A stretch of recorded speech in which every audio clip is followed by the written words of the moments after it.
આવનારા દિવસોમાં અમે જે કન્સ્ટ્રક્શન સાઇટ્સ ચાલી રહ્યા છે ત્યાં ડસ્ટ અને વિન્ડ બ્રેકિંગ વોલ એટલે શેલ્ટર્સ બનાવવા માટે સૂચના આપી છે town planning, bridge department, road department તમામને. એટલે જે પણ ઇજારાદાર કામ કરે છે એને વ્યવસ્થિત રીતે બધું બંધ કરીને કરવું પડે, જેથી કરીને પબ્લિક ઉપર ડસ્ટ પોલ્યુશન ના આવે. પછી એન્ટી સ્મોક ગન્સનું પણ આવનારા દિવસોમાં સિટીમાં ખરીદવામાં આવશે. આ સજેશન અમે ચિંતન શિબિરમાં પણ કીધી હતી અને આ એન્ટી સ્મોક ગન્સ વડોદરા પણ ખરીદવામાં આવશે. ગ્રીન નેટ જે મોટા મોટા ઇમારતોની કન્સ્ટ્રક્શન સાઇટ્સ છે એમાં 141 સાઇટ્સ અત્યારે ચાલી રહ્યા છે અને અમે 127 સાઇટ્સ ઉપર ઇન્સ્પેક્શન પૂરું કર્યું છે.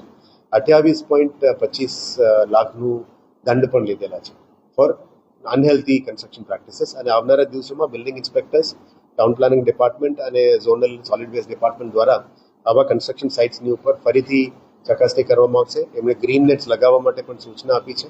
અમે અમારા તરફથી ક્રેડાઈને પણ કમ્યુનિકેટ કરી રહ્યા છે અને જીપીસીબી તરફથી પણ એમને કમ્યુનિકેટ કરવામાં આવી રહ્યા છે.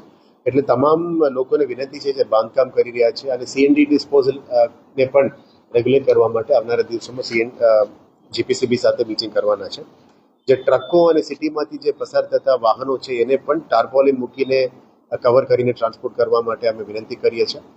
એસીટી ટ્રાફિક પોલીસ ડિપાર્ટમેન્ટ પણ એમને પણ રિક્વેસ્ટ કરીશું અને તમામ જે સંચાલકો છે એમને પણ રિક્વેસ્ટ કરીએ છીએ ટ્રક ઓનર્સને કે જે પણ વસ્તુ તમે ટ્રાન્સપોર્ટ કરો ડસ્ટ ના ઉડે એ ધ્યાને રાખીને કરવાનું કહે છે. કન્સ્ટ્રક્શન ડેબ્રી સાઇટમાં કડાઈ સાથે મિટિંગ કરવાની છે, એટલે જેટલા પણ ડેમોલિશન કરો છો એમાં વિશ્વામિત્ર જેવા પટમાં અથવા કોઈ જગ્યામાં ખુલ્લા પ્લોટમાં ડમ્પિંગ ના કરે એ બાબતમાં કડાઈ સાથે મિટિંગ કરવાનું ટીપી ડિપાર્ટમેન્ટ દ્વારા કરવામાં કીધું છે.